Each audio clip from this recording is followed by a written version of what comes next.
नमस्कार बच्चों, आज हम 5वीं कक्षा के दूसरे पाठ के दूसरे भाग को पढ़ने जा रहे हैं जिसका शीर्षक है फसलों के त्योहार। तो चलिए हम उसको पढ़ते हैं और आगे बढ़ते हैं। जनवरी माह के मध्यम में भारत के लगभग सभी प्रांतों में फसलों से जुड़े कोई न कोई त्योहार मनाया जाता है। कोई फसलों के त्योहार हो जाने पे खुशी बांटता है तो कुछ लोग इस उम्मीद में खुश होते हैं कि अब पाला कम होगा, सूरज की गर्मी बढ़ने से खेतों की बड़ी खड़ी फसल तेजी से बढ़ेगी। सभी प्रांतों और इलाकों का अपना रंग और अपना ढंग नजर आता है।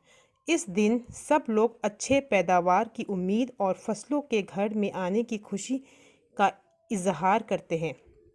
उत्तर प्रदेश, बिहार, मध्य प्रदेश में मकर संक्रांति या तिल संक्रांति, इसका चित्र हम दिखा देते हैं। यह है बिहार और बिहार में मनाने वाले मकर संक्रांति और तिल के बने हुए मिठाई।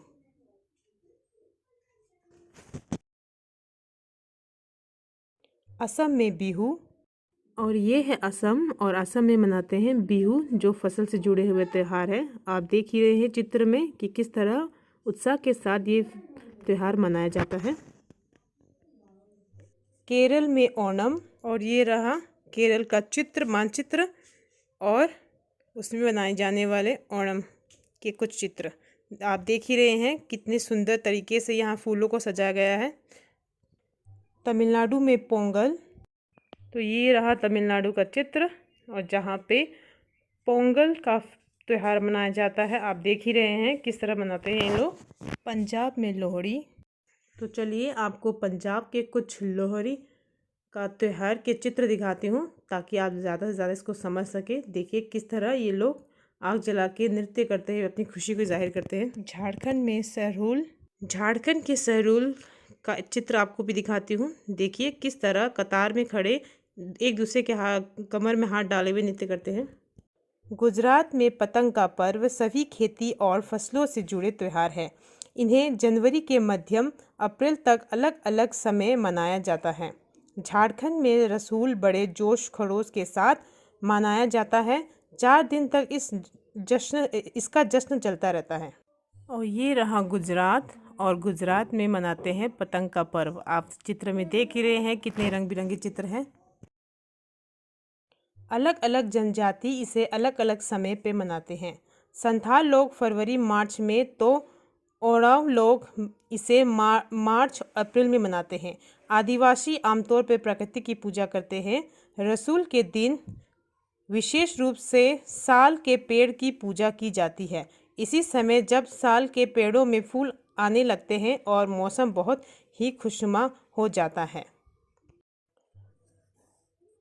उत्तर प्रदेश, बिहार, मध्य प्रदेश में मकर संक्रांति या तिल संक्रांति के नाम से जाना जाता है फसलों के त्यौहार को, जबकि असम में बिहू, केरल में ओणम, तमिलनाडु में पोंगल, पंजाब में लोहड़ी, झारखंड में सरहुल, गुजरात में पतंग का पर्व, ये सारे के सारे फसल से जुड़े हुए त्यौहार है।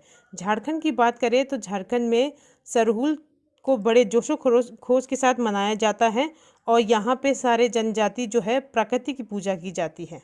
स्त्री पुरुष दोनों ही ढोल मंजीरे लेकर रात भर नाचते गाते हैं। चारों ओर फैली हुई छोटी छोटी घाटियाँ, लंबे लंबे साल के वृक्षों का जंगल और वही आसपास बसे छोटे छोटे गांव, लिपे पुटे किनारे से बुहारे और सजाए गए अपने घरों के सामने लोग एक पंक्ति में कमर पे बाहें डाल कर नृत्य करते हैं। अगले दिन वे नृत्य करते हुए घर घर जाते हैं और फूलों के पौधे लगाते हैं। घर घर में चंदा मांगने की भी प्रथा है, पर चंदे में मालूम है क्या मांगते हैं? मुर्गा, चावल और मिश्री। फिर चलता है खाने पीने और खेलों का दौर। तीसरे दिन जाकर पूजा होती है, जिसके बाद लोग अपने कानों में सरहई का फूल पहनते हैं।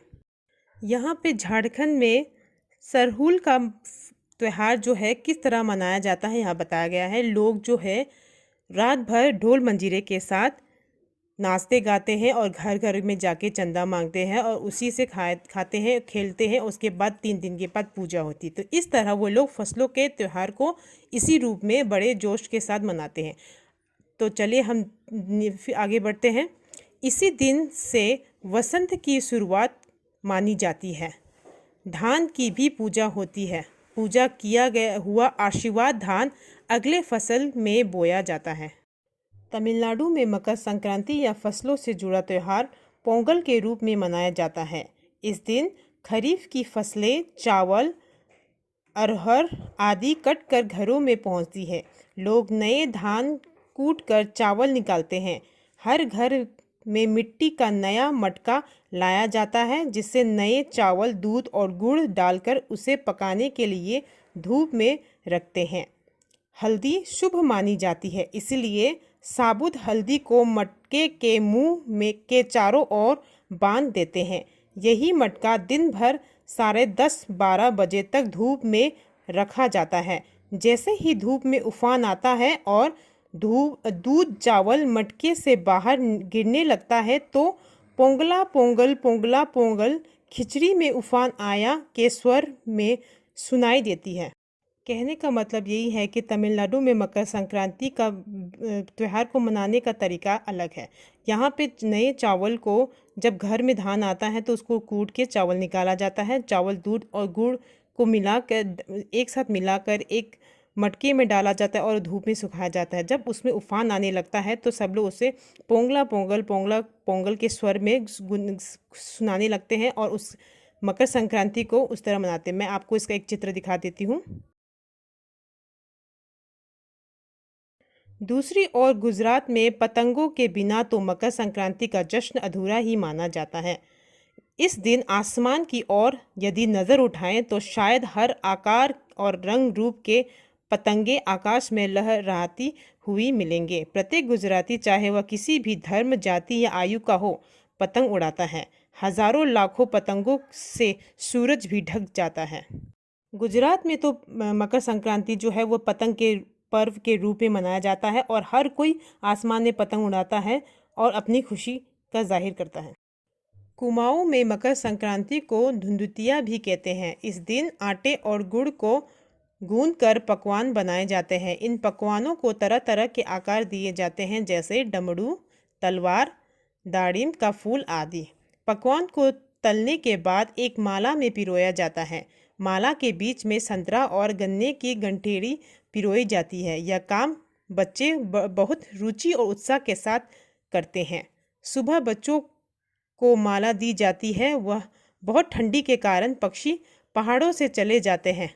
उन्हें बुलाने के लिए बच्चे इसी माला से पकवान तोड़ तोड़ कर पक्षियों को खिलाते हैं और गाते हैं। कौवा आओ, घुघुत आओ, ले कौवा बड़ो, माँ के देजा सोने के घड़ो, खा ले पूड़ी, माँ के देजा सोने की चूड़ी। इसके साथ ही जिस चीज़ की कामना हो वह मांगते हैं। है ना कितनी अलग अलग आनंद मकर संक्रांति को मनाने के।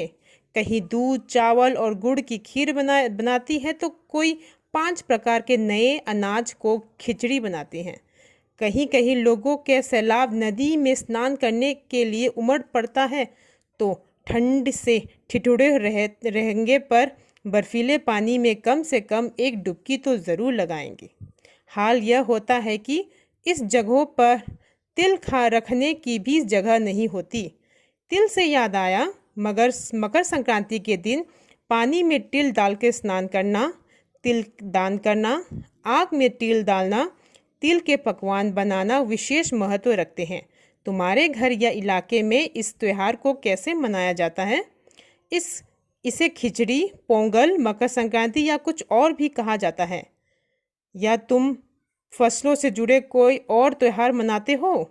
यदि तुम आपस में बात करो तो तुम्हें यह जानकर हैरानी होगी कि कई बार एक ही इलाके में रहने वाले लोग भी इसी त्यौहार को अलग अलग ढंग से मनाते हैं। कहने का तात्पर्य यही है कि भारत के अलग अलग जगहों पे अलग अलग प्रांतों के लोग अलग अलग तरीके से मकर संक्रांति को मनाते हैं, लेकिन सबके सब फसल से जुड़े हुए त्यौहार हैं। कोई दूध, चावल और गुड़ से खीर बनाता है तो कोई नए प्रकार के 5 प्रकार के अनाज से खिचड़ी बनाता है। कोई तिल का दान करता है तो कोई पानी में तिल डाल के स्नान करता है। इसी तरह भारत के अलग अलग जगहों पे रहने वाले लोग भले ही सबके सब अलग हो, लेकिन सबका मकसद एक है। तो चलिए बच्चों, आप इस पाठ को बार बार पढ़ के आपकी पठन कौशलता को और ज़्यादा विकास करने की कोशिश करें। तब तक के लिए धन्यवाद।